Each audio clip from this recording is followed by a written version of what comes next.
Toyota Century Yokoso Konnichiwa.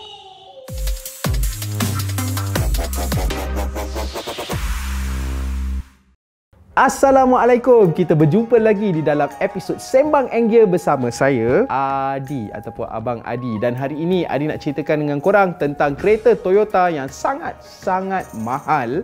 Dan kalau nak jumpa kat Malaysia pun tak tahu ada ke tidak kan. Okey, tanpa buang masa lagi, 3, 2, 1, let's go!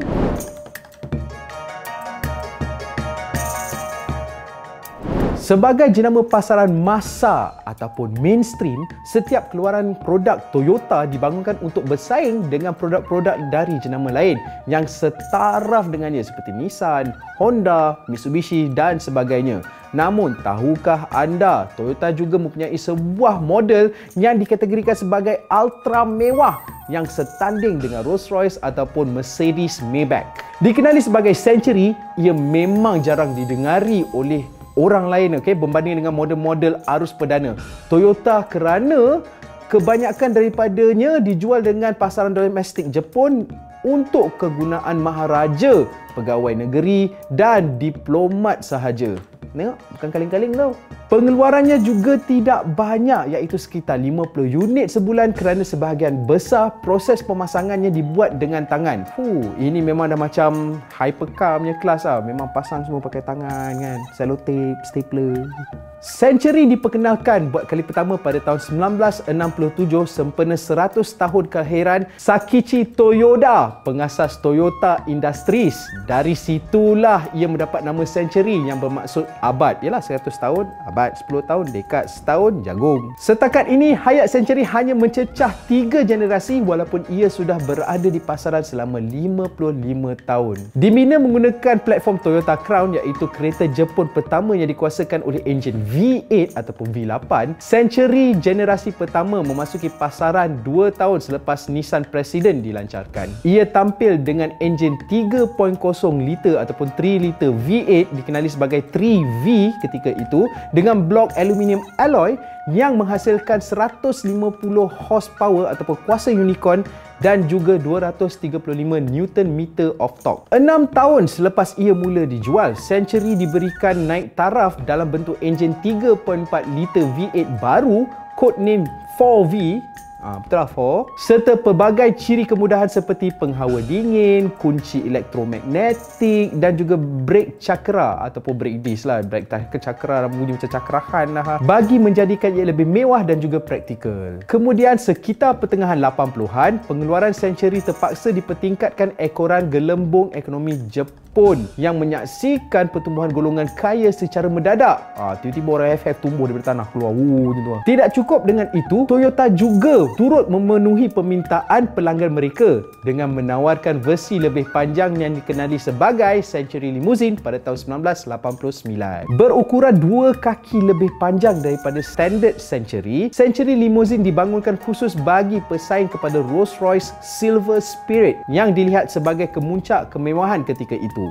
Bertahun selepas itu, Century diberikan enjin 4.0 liter V8 yang baru. Yang ni aku tak tahu V4 ke V4.5. Pada April tahun 1997, iaitu 30 tahun selepas ia dilancarkan ke pasaran, Toyota Century mendapat model generasi kedua. Penampilannya tidak ubah seperti model generasi pertama kerana majoriti naik tarafnya bertumpu kepada aspek mekanikal dan keselesaan. Century kini dikuasakan dengan enjin 1GZ FE 5.0 5 liter V12, menjadikan ia kereta pertama dari negara matahari terbit yang menggunakan enjin V12, gelaran yang dipegang sehinggalah ke hari ini. Sebagai sebahagian daripada Gentleman's Agreement, kuasanya dihadkan kepada 276 horsepower, namun menurut laporan, model yang dieksport untuk kegunaan diplomat di luar negara mempunyai kuasa yang lebih tinggi, iaitu boleh capai sehingga 295 horsepower.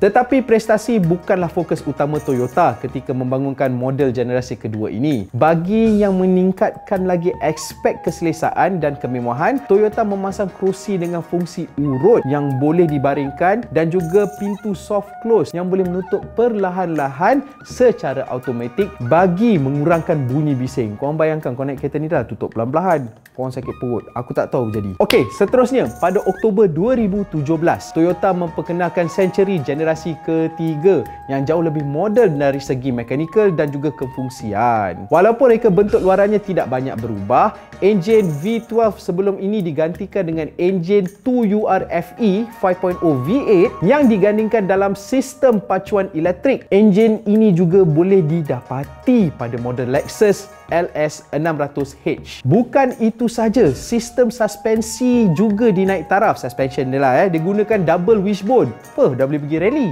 Kepada multi-link untuk pemanduan yang lebih senyap dan juga selesa. Memang tak boleh nafikan, double wishbone memang selesa. Untuk ruang kabin terdapat pilihan upholstery bulu biri-biri atau kulit. Bulu biri-biri? Tak gatal. Panel kawalan LCD pada konsol tengah belakang serta sistem audio premium dengan 20 pembesar suara. Tak tahulah, korang masuk confirm pekak keluar balik.